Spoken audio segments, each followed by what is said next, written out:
Oke, jadi di video kali ini kita akan membahas laptop yang murah lagi. Karena laptop yang murah di kondisi saat ini tuh kayak hampir tidak mungkin gitu. Nah, akhirnya setelah saya berburu di online, saya mendapatkan laptop yang menurut saya harganya masih wajar. Dan perkenalkan, ini adalah Lenovo V14 3020E. Nah, untuk harganya laptop ini ya, pada saat video ini saya upload, harganya itu ada di range sekitar 4,9 juta sampai 5,5 juta. Saya kasih harga range karena harga sekarang tidak bisa jadi patokan. Jadi kalau misalkan kalian menemukan harga yang udah di atas 5,5 juta, itu menurut saya terlalu mahal. Dan kalau kalian dapat harga yang 4,9 juta, itu murah, langsung sikat aja. Oke, jadi seri V ini adalah seri komersial. Sebenarnya dia garansi resmi Lenovo, cuman biasanya tidak diedarkan kepada pasar gitu, tidak kepada end user. Biasanya ini adalah laptop project. Jadi misalkan kantor gitu ya, pesan 1000 unit. Nah, biasanya Lenovo akan ngasih seri V. Untuk garansinya resmi Lenovo 1 tahun. Cuman bedanya dengan yang seri AdiaPad atau seri yang biasanya kita bisa beli dengan mudah, kalau AdiaPad itu ada Windows 10 Home pre-install dan juga ada OHS-nya. Jadi kekurangannya yang paling signifikan menurut saya adalah di situ ya, antara seri V dan juga seri non V. Tapi beberapa ada juga seri V yang sudah ada Windows dan juga OHS-nya. Tergantung yang pesen aja ke Lenovo sih ya, tergantung pesanan projectnya kayak apa. Tapi kalau secara desain menurut saya nggak ada perbedaan ya antara seri Lenovo V14 dan juga Lenovo AdiaPad. Desainnya ini benar-benar sama, barebone-nya sama. Kalau kalian lihat layout keyboardnya sama, feel keyboardnya pun juga sama ya, feel tactile, feel nyamannya Lenovo sama banget. Terus logo Lenovo-nya juga ada di pojok kanan bawah seperti ini. Di bagian atas seharusnya ada logo Lenovo. Nah, di sini. Dan untuk bahan materialnya dia menggunakan plastik polikarbonat.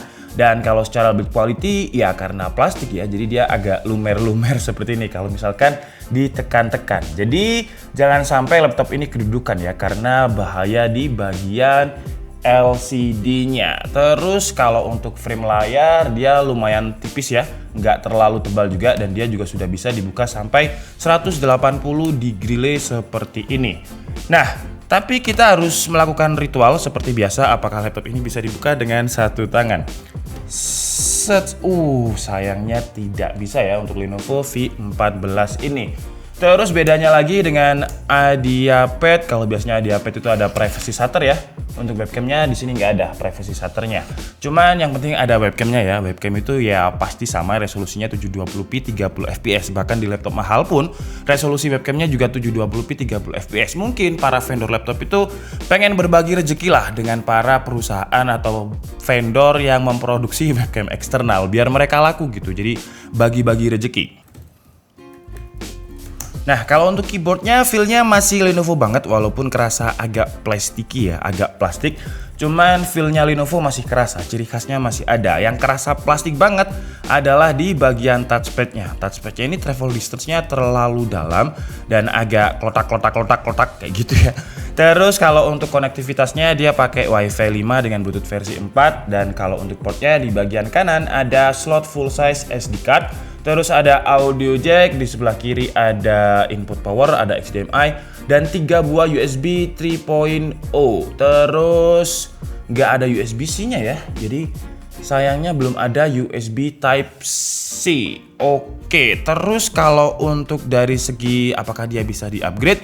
Dia bisa di-upgrade tapi dengan syarat. Jadi memori RAM-nya ini sudah terisi dan RAM-nya ini 8 GB ya, bukan yang 4 GB. Jadi Lenovo V14 ini kalau saya perhatikan di beberapa marketplace, ada yang 4 GB, ada yang 8 GB. Dan harga yang saya sebutkan tadi mulai 4,9 sampai 5,5 itu adalah memori RAM yang 8 GB. Jadi bukan yang 4 GB. Nah, RAM-nya ini kalau misalkan kalian pengen upgrade, kalian harus ganti dulu satu keping RAM 8 GB ini ke kapasitas yang lebih besar.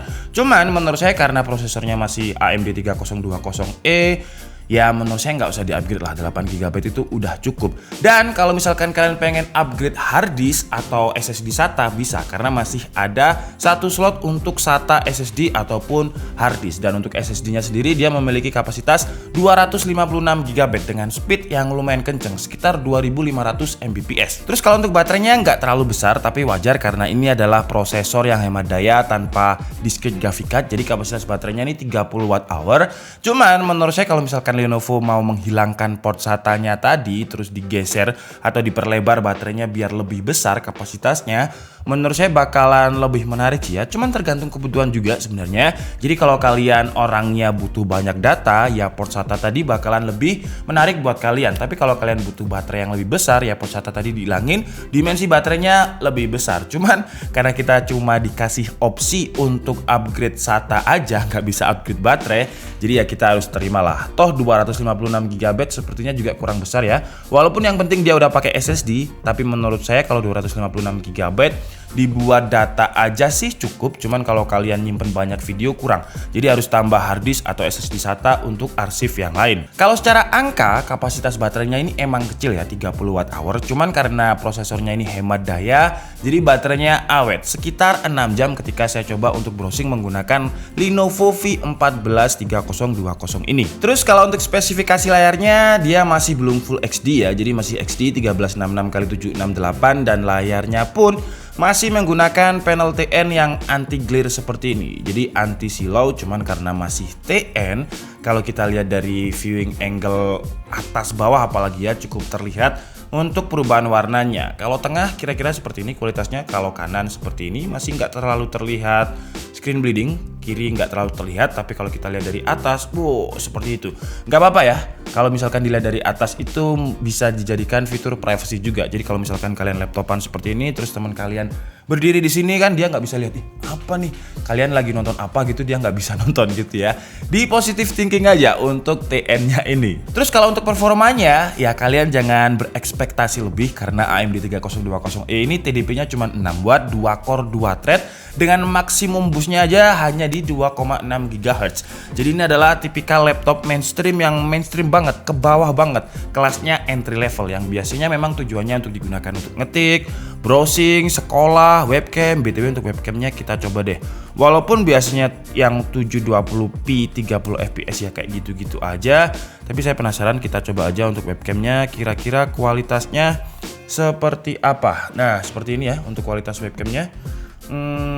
Ya kalau misalkan kalian pengen terlihat lebih ganteng, ya saran saya sih pakai webcam eksternal ya. Cuman kalau ya hanya sekedar ada aja sih nggak masalah ya. Karena webcam eksternal itu ribet. Kalau misalkan yang built-in seperti ini kan lebih mudah. Jadi kalian tinggal bawa laptopnya aja, nggak usah nyolokin webcam eksternal. Nah sekarang balik ke performanya tadi ya. Karena dia masih 3020E 2 core 2 thread, maksimum boostnya itu 2,6 GHz, TDP 6 watt. Jadi kalau misalkan kalian gunakan untuk bermain game, ya game apa dulu? Kalau misalkan hanya Dota 2 dengan settingan bawaan resolusinya XD 1366x768, dia mendapatkan average itu sekitar 40 fps, dan CS:GO dia juga mendapatkan ya masih playable untuk dimainkan lah dengan resolusi yang nggak Full HD atau resolusi bawaannya laptop ini. Tapi kalau kalian gunakan untuk main PUBG atau game AAA, ya bukan segmennya. Harusnya segmennya ya yang ini ya.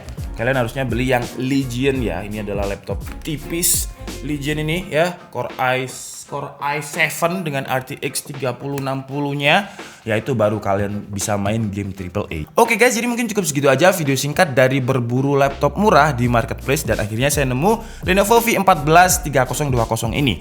Kalau misalkan kalian nemu di marketplace laptop yang murah, yang harganya wajar ya, di kondisi yang tidak normal ini, kalian bisa tulis di kolom komentar, nanti saya yang beli dan saya yang bahas. Kesimpulannya, Lenovo V14 dengan harga range 4,9 sampai 5,5 juta ini menurut saya sih memang bisa menjadi solusi yang menarik dikala harga laptop sekarang lagi nggak normal. Biasanya 3020 itu bisa tembus 6 juta, Celeron bisa tembus 6 juta, 7 juta. Nah ini ada, walaupun kekurangannya dibandingkan seri IdeaPad ya, dia tidak memiliki Windows 10 dan juga OHS atau Office Home and Student 2019.